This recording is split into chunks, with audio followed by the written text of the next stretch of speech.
Tom Friedman is a best-selling author and the foreign affairs columnist for the New York Times.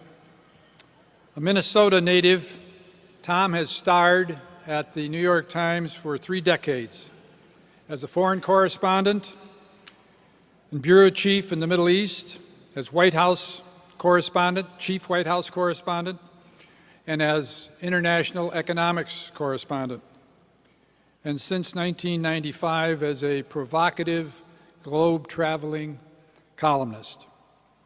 Indeed, before he joined the Pulitzer Prize Board in 2004, Tom had won 3 Pulitzer Prizes, 2 for international reporting from Lebanon and Israel, and 1 for commentary. Few rival that record. His 6 best-selling books have spanned major world problems. His first book in 1989, From Beirut to Jerusalem, drew on rich experiences in the Middle East. It was a winner of the National Book Award for nonfiction. More recently, you probably remember these mind-stretching books. The World is Flat, A Brief History of the 21st Century, which became a #1 New York Times bestseller, followed by Hot, Flat, and Crowded, Why We Need a Green Revolution and How It Can Renew America. And last year, he co-authored That Used to Be Us, How Americans Fell Behind in the World We Invented and How We Can Come Back. Clearly, Tom is a deep thinker who worries about America losing its groove. He is much pursued as a speaker, and at last count has received 14 honorary degrees. Above all, Tom is a relentless, roving reporter, forever in the field, engaging, digging, and analyzing. His motto is, if you don't go, you don't know. Ladies and gentlemen, Tom Friedman.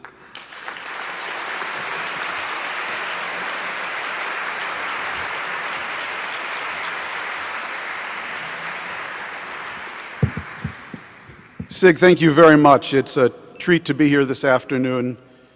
Normally, I'd be really nervous getting up in front of a credible audience like this in an amazing hall. But I have to tell you, last Friday, I was on Jeopardy! That is really scary. Prepared me for anything. On behalf of Greg and myself, I want to thank you all for being here this afternoon at this happy occasion. Before I share a few remarks, though, I want to say that I am entering my 9th and final year on the Pulitzer Board, and throughout that time, I and my colleagues have benefited from the endless good judgment, good cheer, and even temper of the Pulitzer Administrator, Sig Gisler. The Pulitzer Trust and Board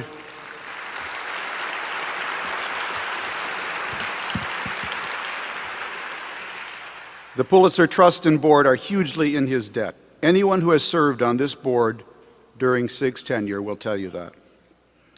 Since the only thing standing between you all and your Pulitzer Prizes is my speech, I promise I will not be long.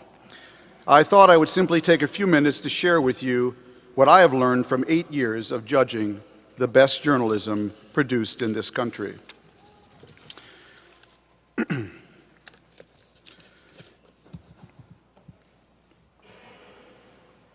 For starters, the first thing I've learned is how much good journalism still gets produced in America.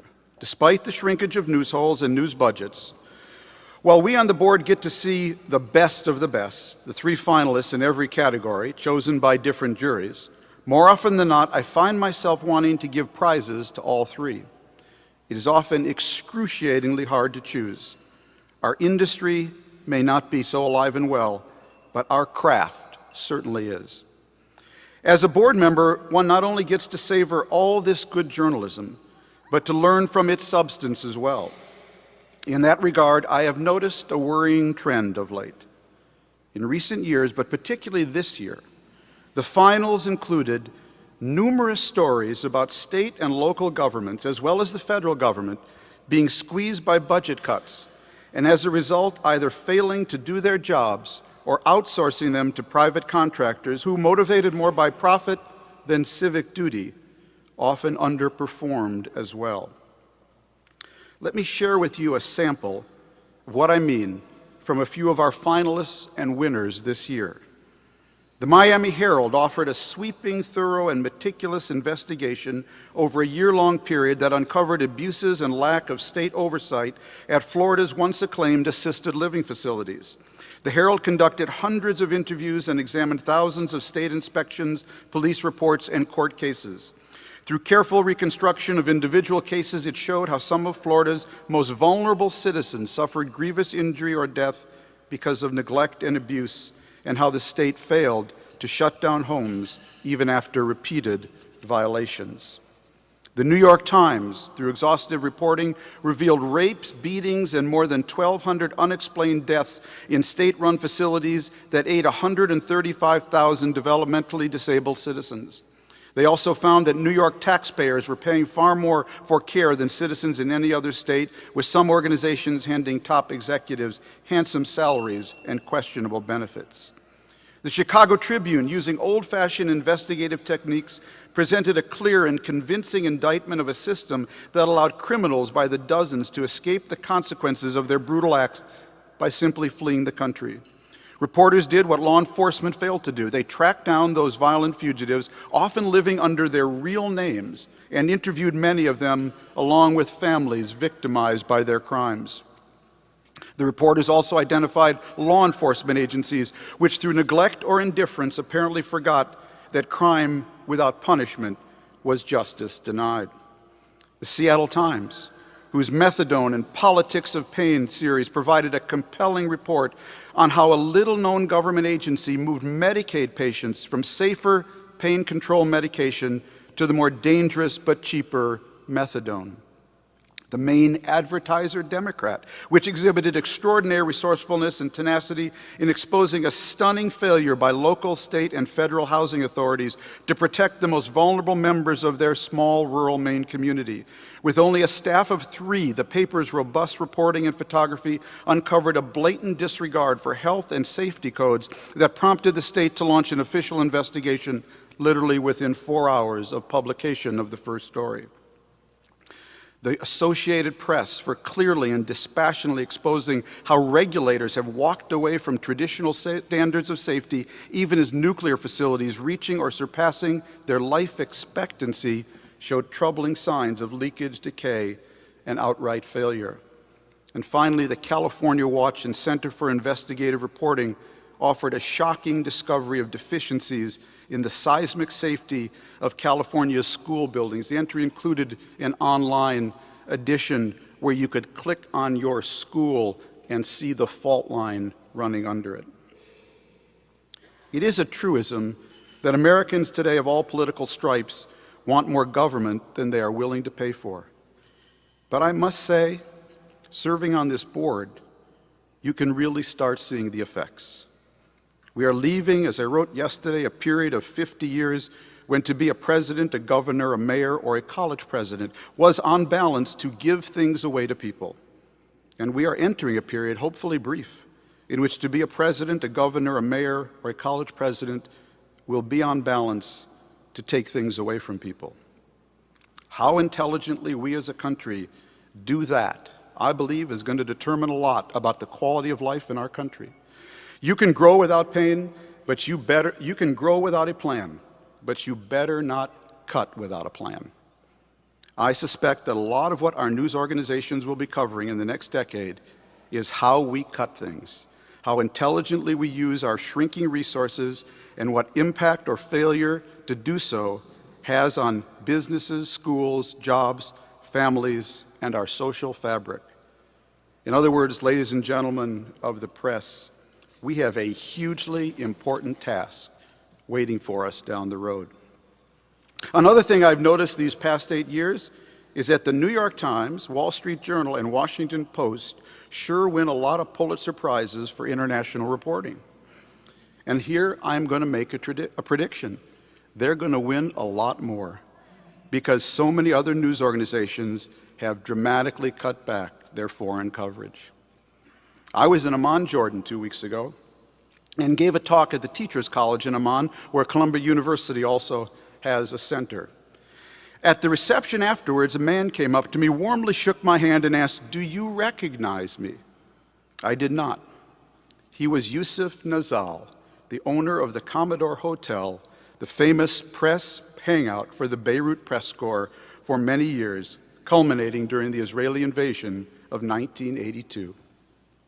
I was thinking about the Commodore and seeing Yusuf in preparing my remarks today, because when I looked around the Commodore lobby in the summer of 1982, I saw correspondents from the Washington Post and New York Times, as well as the Wall Street Journal, Los Angeles Times, Baltimore Sun, Chicago Tribune, Philadelphia Inquirer, Miami Herald, Dallas Morning News, Associated Press, Newsday, United Press International, Reuters, AFP, CNN, NBC, CBS, ABC, Time, Newsweek, and U.S. News and World Report.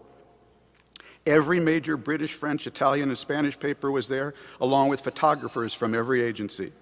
Some of those news organizations don't even exist anymore, and some have so long ago given up foreign reporting, they don't even remember they were in it. The upside, of course, is that a huge number of websites and bloggers have emerged to tell their stories, and many of them are locals who are telling their own story to the world, bravely, intimately, and with the perceptiveness that only an insider can offer. I, for one, have benefited enormously from these new voices, like Now Lebanon in Beirut, for instance. But I don't know how many Americans have the patience or energy to ferret them out. And so I cannot help but feel a certain melancholy and unease that at a time when the world has never been more interconnected and therefore never more interdependent, American news organizations have fewer and fewer resources to cover the globe. We are going to have to find more creative and cost-efficient ways to visit the world on behalf of our readers before the world visits us again, as it did on 9/11. Finally, people often ask, and especially this year when the board did not award a prize for fiction, what our debates and discussions are really like. Without speaking about specific entries, let me try to lift the shroud just a bit. Being on this board is like being in the best book club in the world.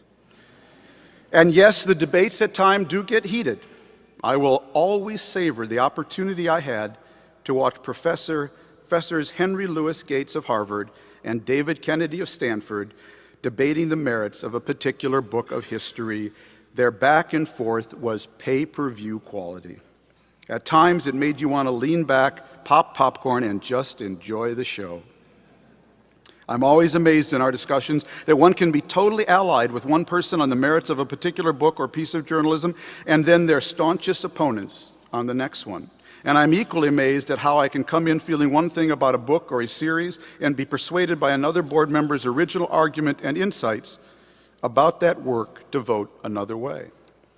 It's a strange mix. You have to walk in that boardroom with both strong convictions and an open mind, because there are a lot of people smarter than you there on any given subject.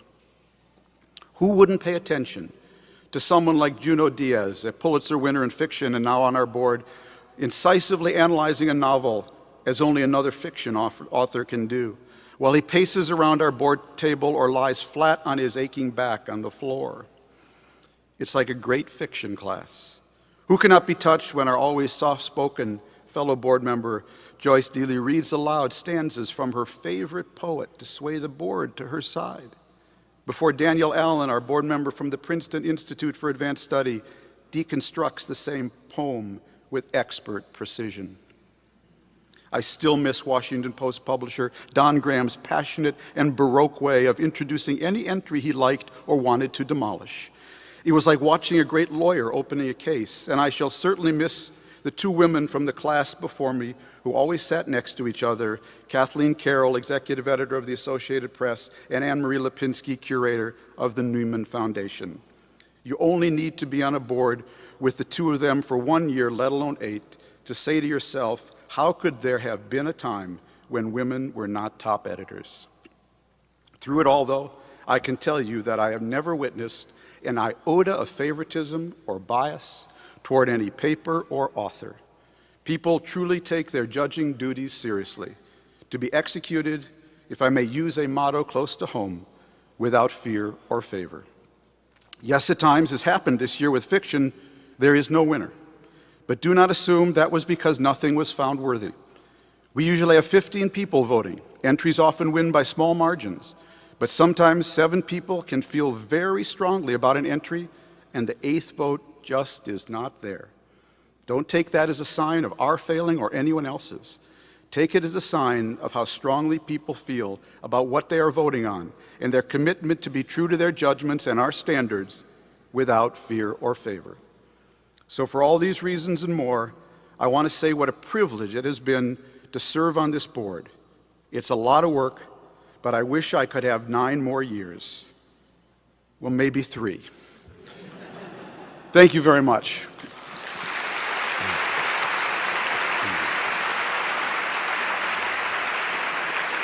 Thank you. And now I want to introduce my co-chair, Greg Moore, and Sig to do the real business of the day and pass out the awards. Thanks. Thanks. Thank you.